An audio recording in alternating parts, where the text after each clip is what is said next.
വേഗത്തിൽ നമുക്ക് ഇപ്പോൾ കിട്ടിയ ഒരു വാർത്തയിലേക്ക് പോകേണ്ടതായുണ്ട്. കാക്കനാട് ഫ്ളാറ്റിൽ താമസിക്കുന്നവർക്ക് ഭക്ഷ്യവിഷബാധ ഏറ്റു എന്നൊരു വാർത്തയാണ് ഇപ്പോൾ പുറത്തു വരുന്നത്. കുടിവെള്ളത്തിൽ നിന്നാണ് ഇത് പടർന്നതെന്നാണ് സംശയം. 17 പേർക്ക് വയറിളക്കവും ഛർദിയുമായി അവർ ചികിത്സയിലാണെന്നാണ് അറിയുന്നത്. ഈ ചികിത്സ തേടിയവരിൽ കുട്ടികളും ഉണ്ടെന്നുള്ളതാണ് വാർത്ത. കൂടുതൽ വിവരങ്ങളുമായി ഗായത്രി കൊച്ചിയിൽ നിന്നും ചേരുകയാണ്. ഗായത്രി, എന്തൊക്കെയാണ് വാർത്തയുടെ വിശദാംശങ്ങൾ?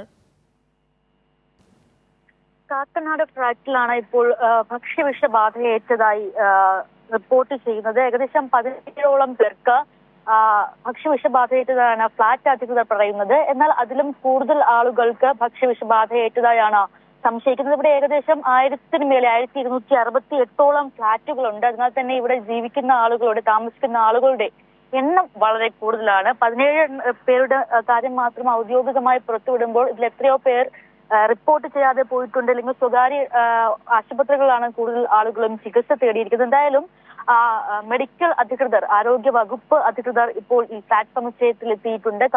വിവരങ്ങൾ ശേഖരിക്കുകയാണ്. ഒപ്പം തന്നെ ഈ എല്ലാ ഫ്ളാറ്റുകളിലും കയറി ഈ എത്രയോ ആർക്കെങ്കിലും കൂടുതൽ ഇത്തരത്തിൽ ഭക്ഷ്യവിഷബാധ ഏറ്റിട്ടുണ്ടോ എന്ന പരിശോധനയും നടക്കുന്നുണ്ട്. പ്രധാനമായും മുൻപ് സൂചിപ്പിച്ചതുപോലെ കുടിവെള്ളത്തിൽ നിന്നാണ് ഭക്ഷ്യവിഷബാധയേറ്റതായി സംശയിക്കുന്നത്. അതിനാൽ തന്നെ ഈ ഫ്ളാറ്റിൽ ഉപയോഗിക്കുന്ന പ്രധാനപ്പെട്ട കുടിവെള്ള സ്രോതസ്സുകളെല്ലാം പരിശോധനയ്ക്ക് വിധേയമാക്കുകയാണ്.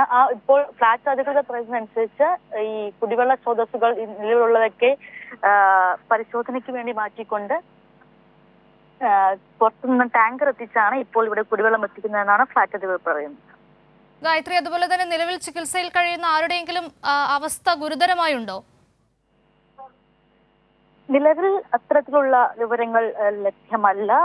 ഛർദിയും വയറ്റിളക്കവുമൊക്കെ രോഗത്തിന് വേണ്ടി ചികിത്സ തേടിയവരെല്ലാം തന്നെ നിലവിൽ വലിയ കുഴപ്പമില്ല എന്നാണ് നിലവിൽ നമുക്ക് മനസ്സിലാക്കാൻ കഴിയുന്നത്. ശരി, വ്യക്തമാണ്. കാക്കനാട് ഫ്ളാറ്റിലെ താമസക്കാർക്ക് ഭക്ഷ്യവിഷബാധ ഏറ്റു എന്നൊരു വാർത്തയാണ് പുറത്തു വരുന്നത്. കുടിവെള്ളത്തിൽ നിന്നുമാണ് ഇത്തരത്തിലൊരു കാര്യം സംഭവിച്ചതെന്നാണ് മനസ്സിലാക്കാൻ കഴിയുന്നത്. വിവരങ്ങൾ നൽകുകയായിരുന്നു ഗായത്രി.